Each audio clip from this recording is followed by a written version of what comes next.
Le programme qui va suivre vous est présenté par le Centre missionnaire Philadelphie Matadi.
De ta sainteté, tu m'emmènes.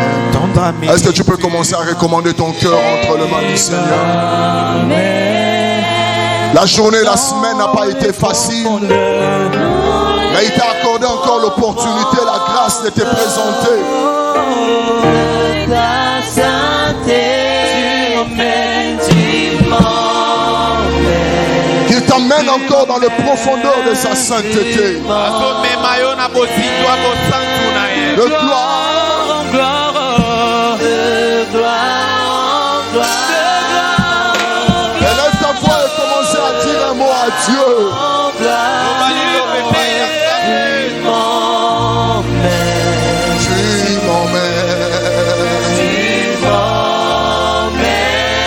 Dans les profondes de ta sainteté,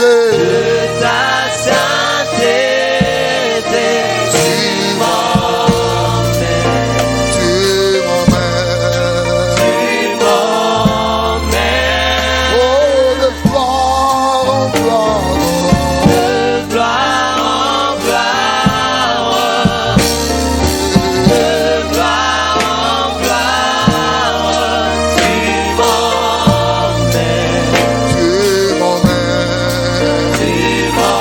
en gloire. Seigneur, nous te disons merci. Merci pour ta grâce et merci pour la paix. Merci pour l'harmonie. Merci pour le salut.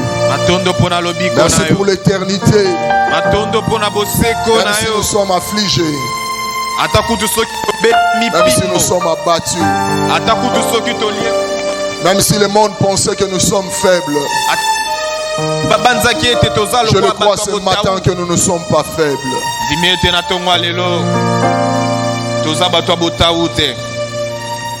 Car tu nous as aimés.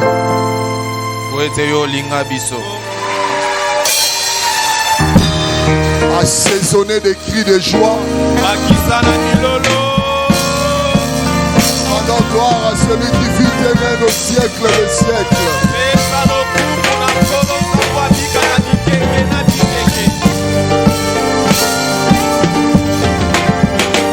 Bénis encore ces instants, Père. Parlez-nous encore. Édifie un cœur. Nous avons quitté maison. Nous sommes réunis en ce lieu. Pas pour un rendez-vous avec le monde, mais avec un rendez-vous avec toi. Nous sommes là ce matin. Parle dans nos cœurs. Fortifie ceux qui sont debout. Et relève ce qui était tombé. Car le temps n'est plus. Dans le nom de Jésus, touche un cœur. Saisis encore un cœur. Je ne suis qu'un simple instrument. Parle et utilise comme tu le veux. Je ne m'appartiens pas. Accepte que je te dise ce matin, il n'y a pas de délivrance en cette matière. Accepte qu'on te dise cette vérité, que nous tous nous apparaîtrons devant le trône de Dieu, où chacun de nous rendra compte. C'est que j'aime avec notre Dieu, il nous a déjà donné, comme on le disait quand on était étudiant, il nous a donné déjà les battes de jugement. On a déjà les fuites du jugement de Dieu. Le premier jugement portera sur nos relations avec les autres. Seigneur, quand est-ce que tu as eu soif, je t'ai donné à boire. Seigneur, quand est-ce que tu as eu faim, je t'ai donné quelque chose à manger. Quelles sont tes relations avec les autres?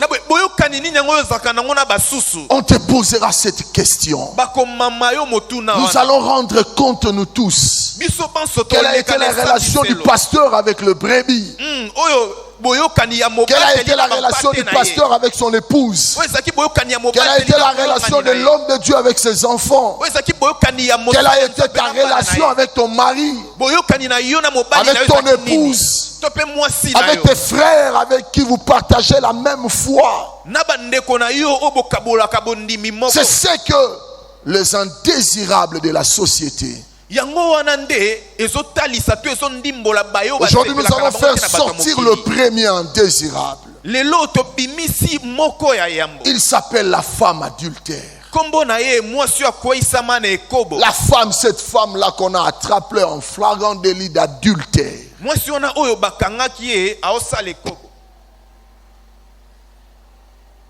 Si pas la mort, c'est l'enlèvement qui arrivera. Est-ce que tu sauras résister devant ces trônes? Ne peuvent résister ceux qui ont reçu Jésus-Christ. Ne peuvent résister ceux qui ont le Saint-Esprit. Je t'en supplie, bien-aimé. La tétitesse dans le péché ne te sauvera jamais. Mais rachetez le temps car les jours sont mauvais. Je le rappellerai toujours, chacun de nous aura au moins une dernière image, droit à cette dernière image de la vie sur terre. Il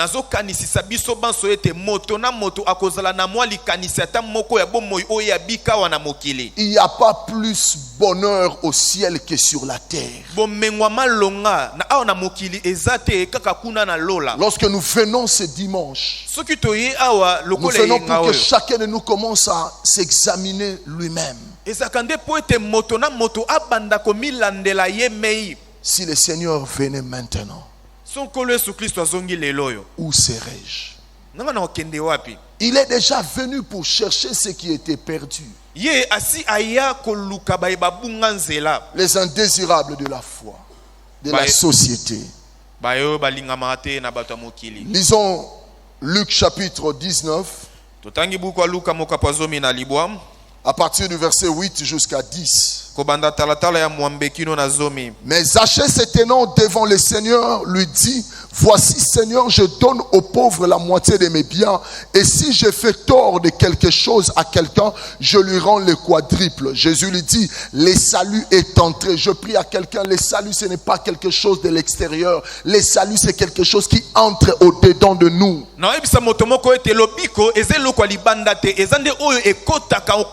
Ce qui entre, c'est ce qui va sortir pour aller à la rencontre de Dieu.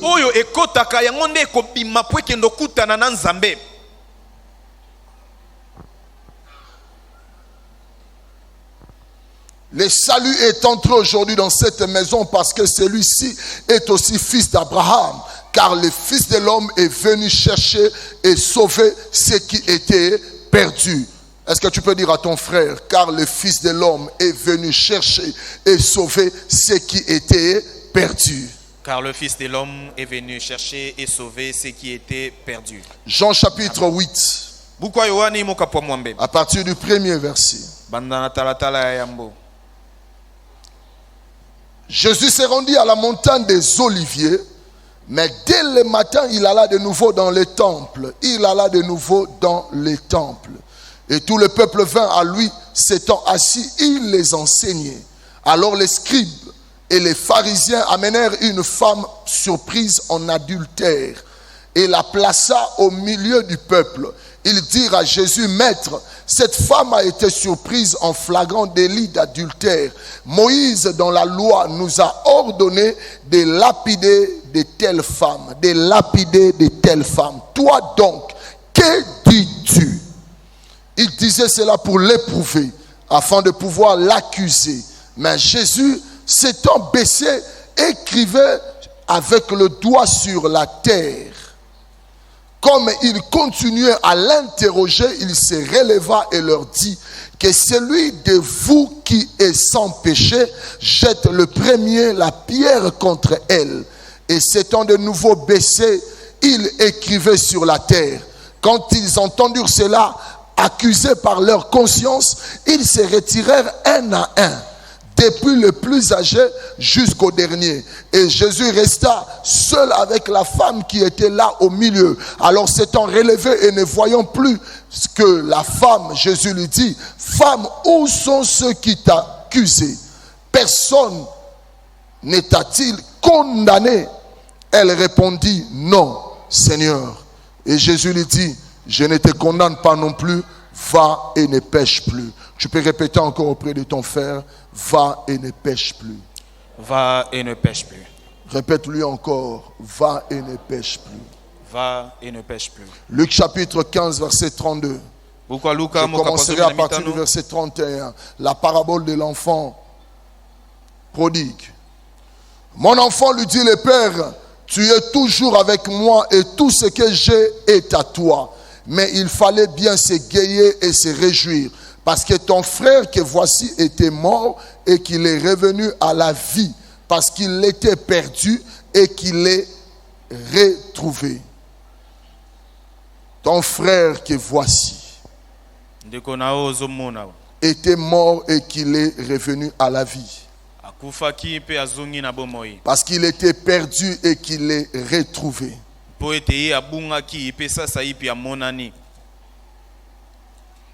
Le verset 8 de Luc chapitre 19. Revenons encore sur les indésirables de la société. Je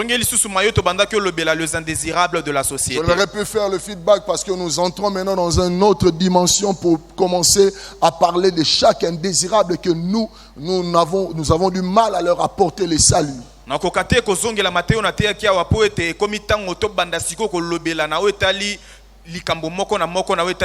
voulons faire l'apologie de ceux qui sont perdus. Nous voulons aider ceux qui sont perdus de revenir à la raison. Nous voulons aider ceux qui sont perdus qu'il y a un temps où la grâce va cesser. Lorsqu'ils entrent dans la maison de Zachée, Zachée commence d'abord par se tenir debout. Se tenir debout, c'est le premier signe qui témoigne qu'il y a quelque chose de nouveau qui va s'annoncer. Parce qu'au temps d'Israël de cette époque, ce n'était pas comme chez nous. Où on mange en famille, assis sur des chaises. Mais eux, ils n'avaient pas de chaises. Ils s'allongeaient. Mais lorsque Zachée s'étend debout, c'est pour donner l'importance de sa déclaration. Lorsque nous sommes assis et qu'on voit quelqu'un se lever, Sûrement il m'aimerait dire quelque chose. Et le fait de quitter la position habituelle, confortable pour tout celui qui est à table, sachez vous attirer notre attention par rapport à sa déclaration qui sera faite. C'est comme cela que la vie chrétienne commence. La vie chrétienne ne se passe pas dans l'insolite, dans la discrétion, mais on sait réellement. Rappelez-vous de Galates chapitre 5, les œuvres de la chair, la dissolution, le querelle, mais les fruits de l'esprit, tel que la Bible l'indique, on ne dit pas les fruits de l'esprit au pluriel, mais les fruits de l'esprit au singulier. Cela veut dire quoi? Pour tout chrétien que nous sommes, et les païens et les chrétiens savent comment doit se comporter un chrétien. Ce n'est pas quelque chose qui doit être pluriel. Mais la vie chrétienne, c'est au singulier. Devant l'adultère, devant le péché, il n'y a pas plusieurs formules. On sait réellement comment un vrai chrétien doit se comporter. Devant la corruption, la réaction d'un vrai chrétien est connue. Ça sera le refus. Mais examinez, j'aime toujours donner cet exemple. On prend une maison, une femme à moitié habillée. On commence à faire entrer les papas de l'église et les frères à tour de rôle.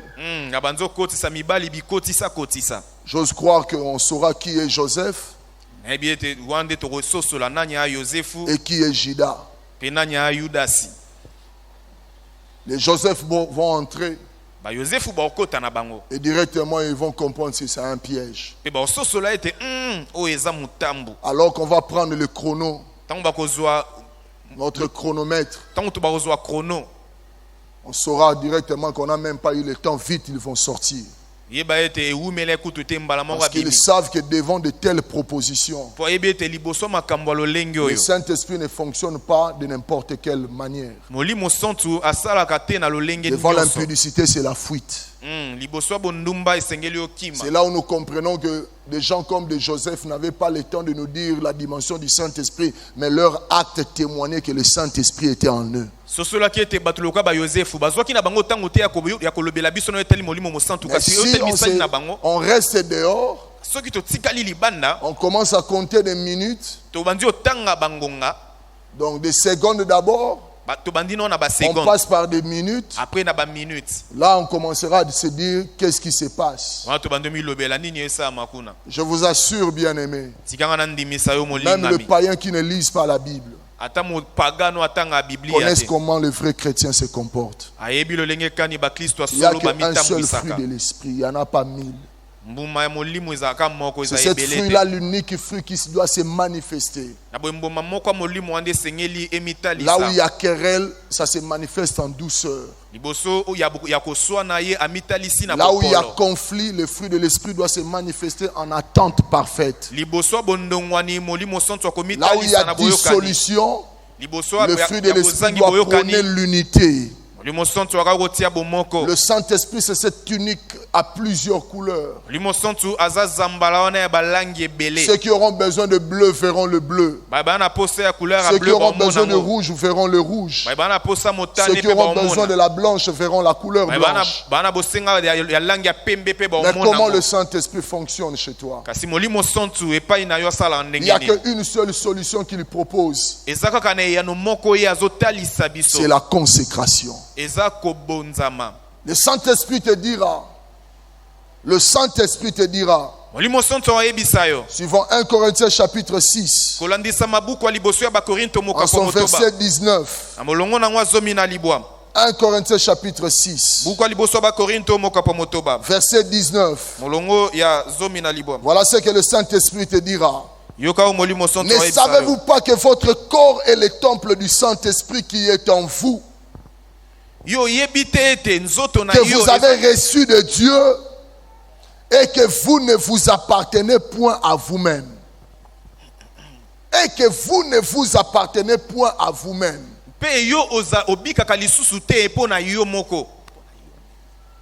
Appartenir à Dieu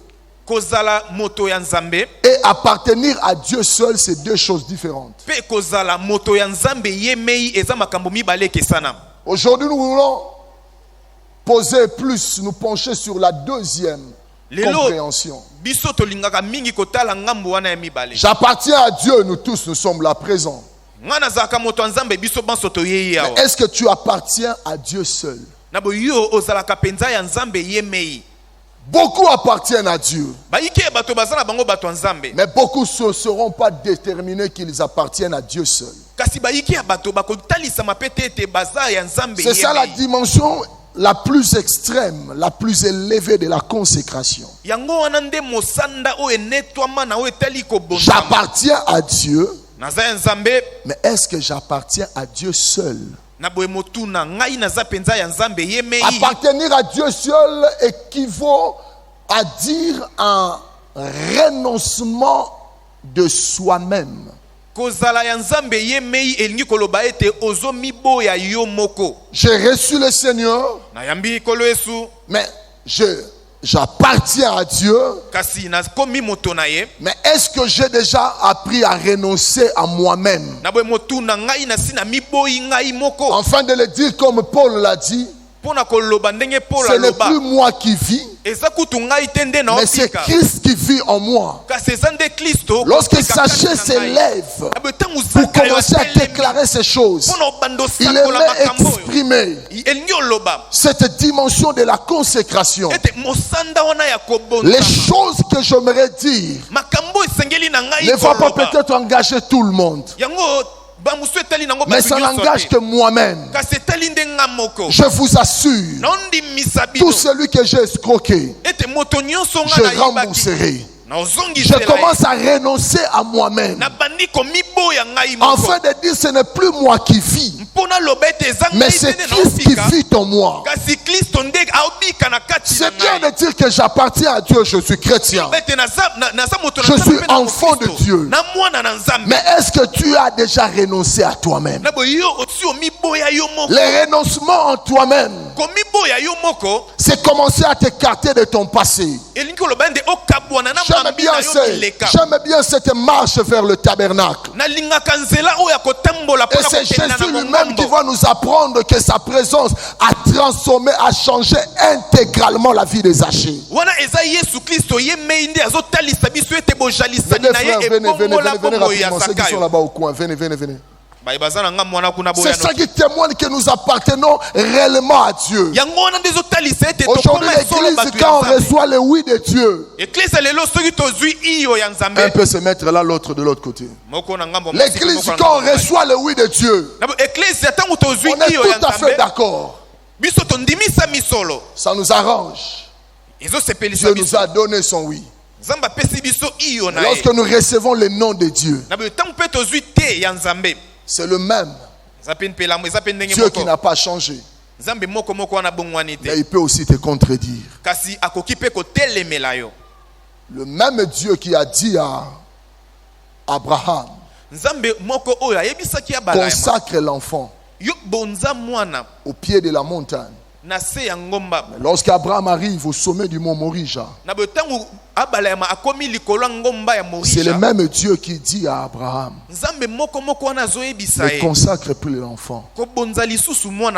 Parce qu'Abraham s'était attaché à la promesse. Il s'était attaché à la promesse. Et même Isaac pouvait se rappeler que la promesse passera par moi. Même si on m'étale sur l'autel, ventre sur l'autel, Isaac pouvait voir le sable et se rappeler qu'il est écrit Et la promesse que Dieu a donnée, ta postérité sera plus nombreuse que le sable de la terre. Isaac, on pouvait le faire allonger, le mettre dos sur l'autel et regarder le ciel. Cela n'allait rien changer. Il allait se dire, la postérité sera plus nombreuse que les étoiles. Je prie à quelqu'un, lorsque Dieu vient vers nous, c'est l'accomplissement d'une promesse. Qu'est-ce qui s'est passé dans le tabernacle?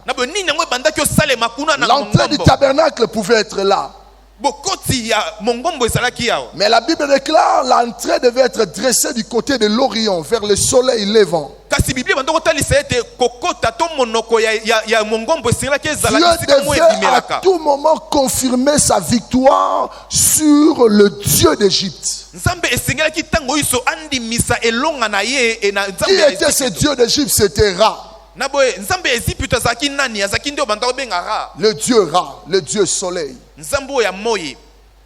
Et Dieu l'a confondu à la 9e plaie. Le ténèbre est entré dans tous les pays d'Égypte. Et lorsque Dieu dit à Israël que c'est Zaché qui vient de recevoir le salut, il est entré réellement par la porte. Qu'est-ce qui se faisait dans ce symbolisme entre l'entrée du tabernacle et le soleil qui devait être présent juste à l'entrée?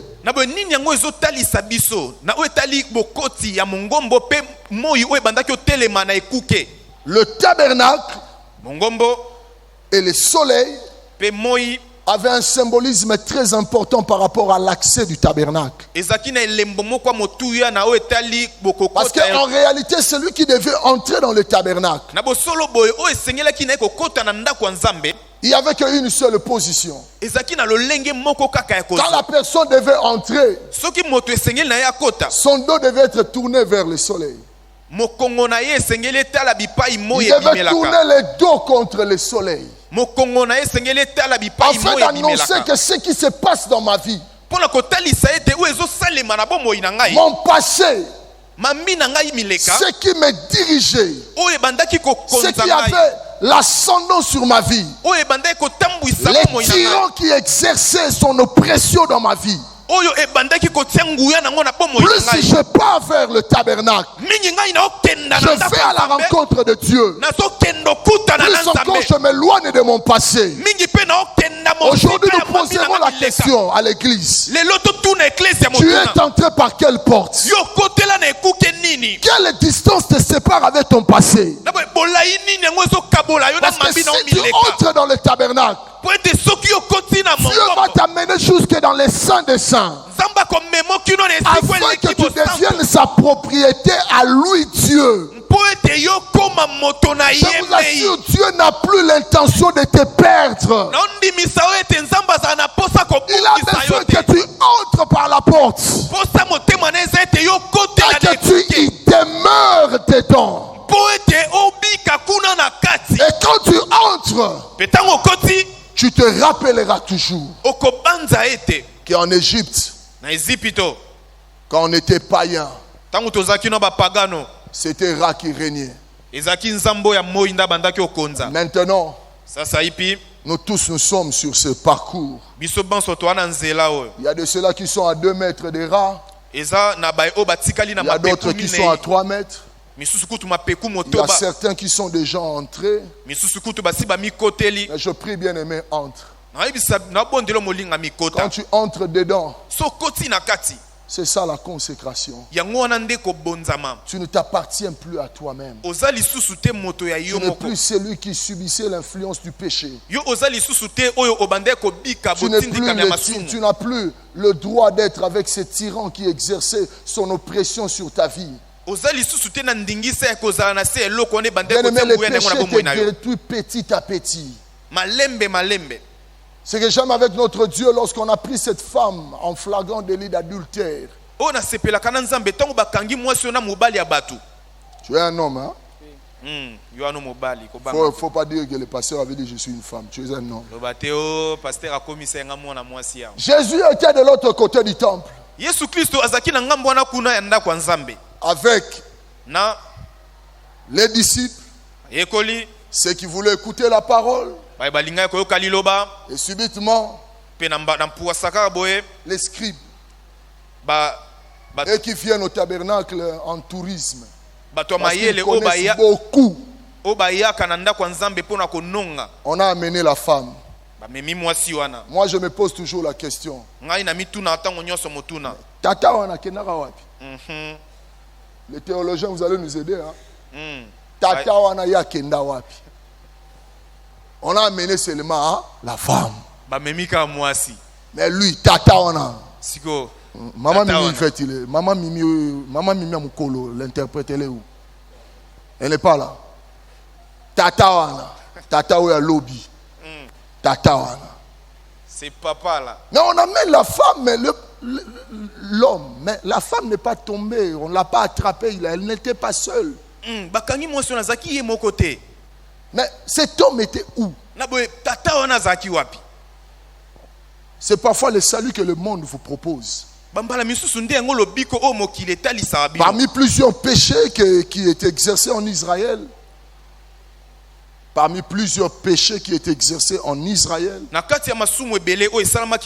avait de ces péchés-là où on devait amener un sacrifice et on notait les péchés. Mais il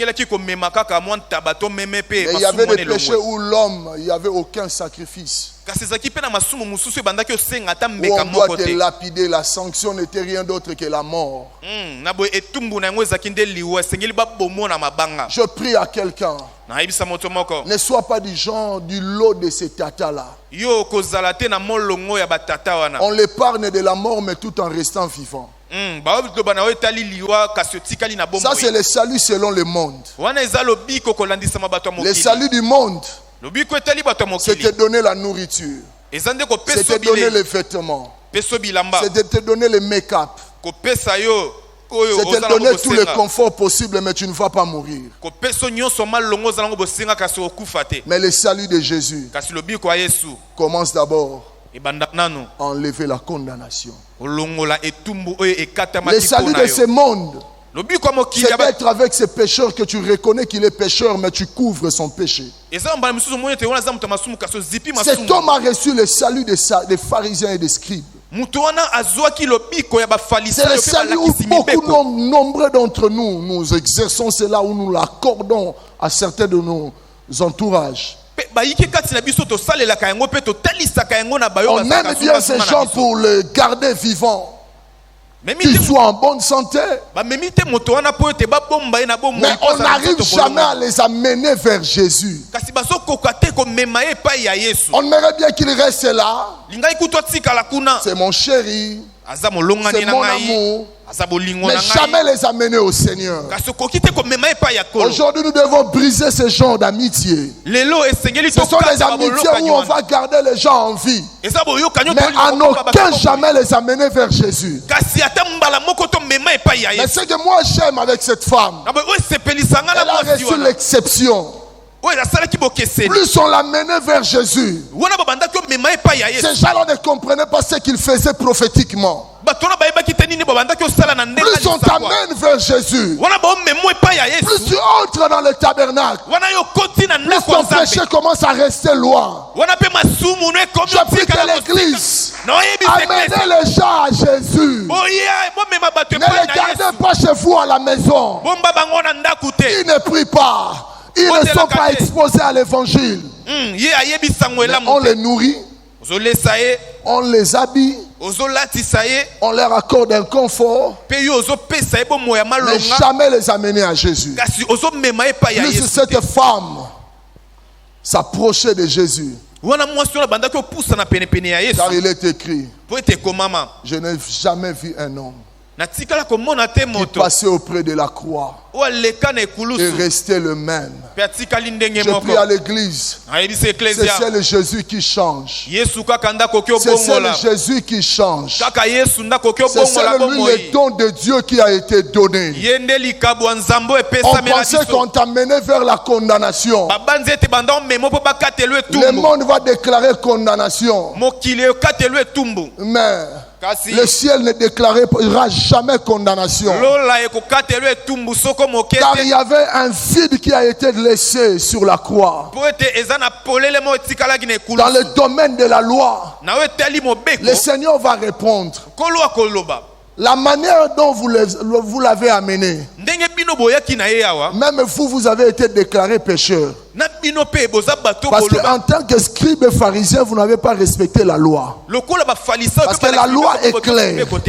Vous devez amener le deux. Et bien moi je vous réponds que celui qui n'a jamais péché, dans l'histoire que vous m'amenez pour que je tranche, vous-même vous êtes déjà des pécheurs.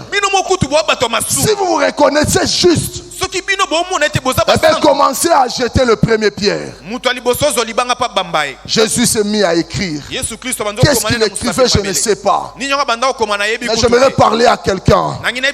La vraie histoire de ta vie sera écrite le jour où Jésus te verra face à face. La vraie histoire de ta vie sera écrite le jour où Jésus sera avec toi. Ce que les pharisiens sont en train d'écrire ne sont que des légendes, ne sont que des mythes. Mais Jésus seul va commencer à écrire la vraie histoire. Lorsqu'il va commencer à écrire cette histoire, tu seras le témoin de ta propre histoire. Il va commencer à écrire. Il n'y a plus de condamnation. Parce que quand on t'amène, on t'amène vers Jésus. Donc pour dire qu'on a dédié, c'est Jésus qui doit trancher. Et quand Jésus te prend, il dit, il n'y a aucune condamnation pour ceux qui sont en Jésus. Le monde va présenter son évangile. Mais l'évangile de Jésus-Christ, c'est l'évangile qui a changé des femmes adultères, qui devaient mourir, lapidés. Mais le Seigneur commence à écrire une autre loi. Quelle était cette loi? J'aimerais ce jour-là poser la question au Seigneur.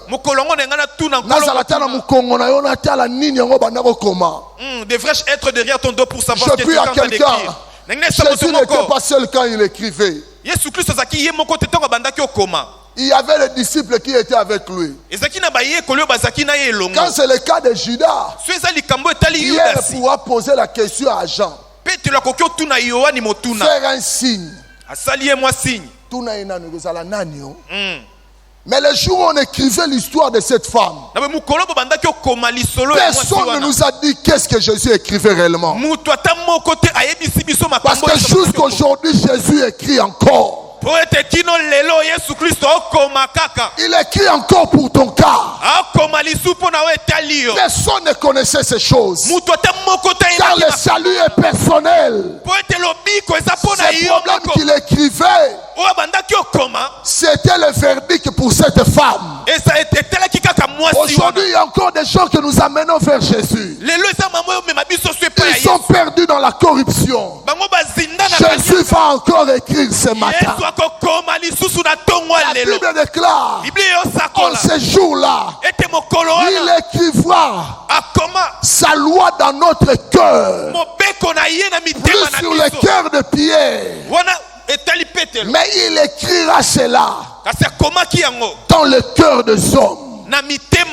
Raison pour laquelle personne n'a vu cela. Car il est aussi écrit, garde ton cœur plus que toute autre chose. Personne ne peut changer à l'intérieur. Parce que cette affaire, c'est ta propre affaire. Le salut que Jésus nous apporte, C'est l'affaire de toi-même avec le Seigneur. Personne d'autre ne peut dire la manière dont Jésus t'a pardonné. Et nous saurons seulement que tu as été rendu libre.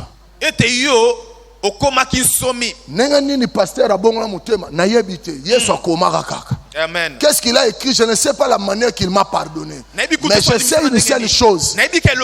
Je suis rentré libre. On vient en étant condamné. Mais lorsqu'on sort, on quitte. On est rendu libre. Tu te bats trop avec ton salut. Parfois tu te bats avec ce salut comme cet homme qu'on a épargné. N'accepte jamais le salut des hommes. Car la femme adultère t'enseigne ce matin. Ton histoire sera propre à toi. Est-ce qu'il y a quelqu'un qui aimerait prier ce matin?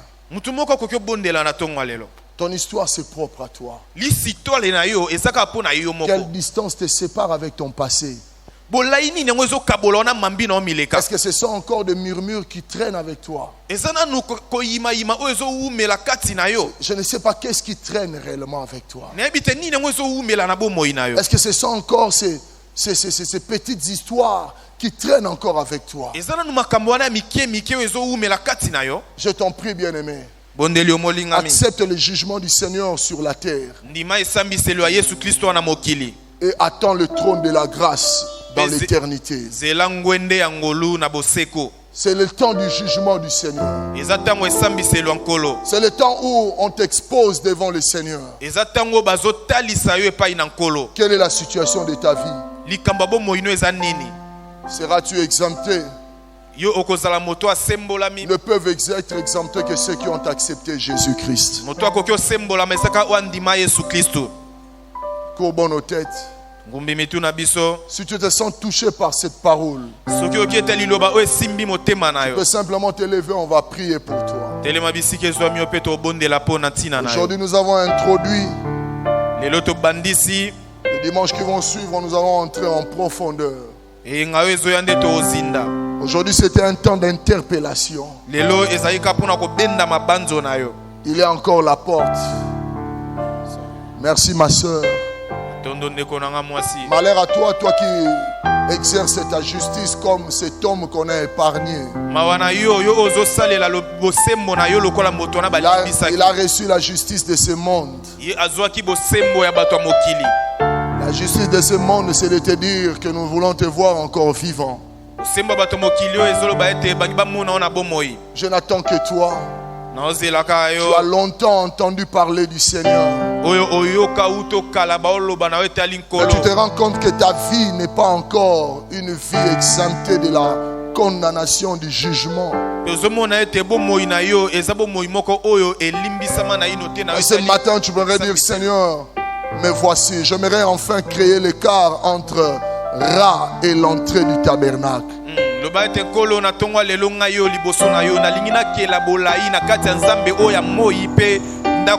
J'aimerais dire à quelqu'un, dans le spirituel, en matière du salut, il n'y a pas de gens expérimentés. Dans le domaine du salut, nous tous, nous sommes pécheurs. Mais nous recevons la grâce de Dieu. Le temps est encore accordé ce matin. Demain nous ne savons rien. Est-ce que tu peux te lever et prier avec moi? Que longtemps battu avec ton salut. Vous pensez que ce salut-là serait individuel? Que c'est toi qui dois réellement croire. Mais il n'y avait aucune sémence dans toi. À chaque fois que tu voulais te débarrasser de ces péchés chéris, tu n'arrivais jamais. Mais ce matin, le Seigneur aimerait faire quelque chose de nouveau. Je prie, ce n'est pas par ta force. Cette femme n'avait rien dit. Mais c'est la grâce du Seigneur qui a parlé à sa place. Nous n'attendons que toi. Tu aimerais mettre fin à ce passé. Lève-toi, nous allons t'aider à prier. Nous allons prier à ce que la force de Dieu te soit accordée.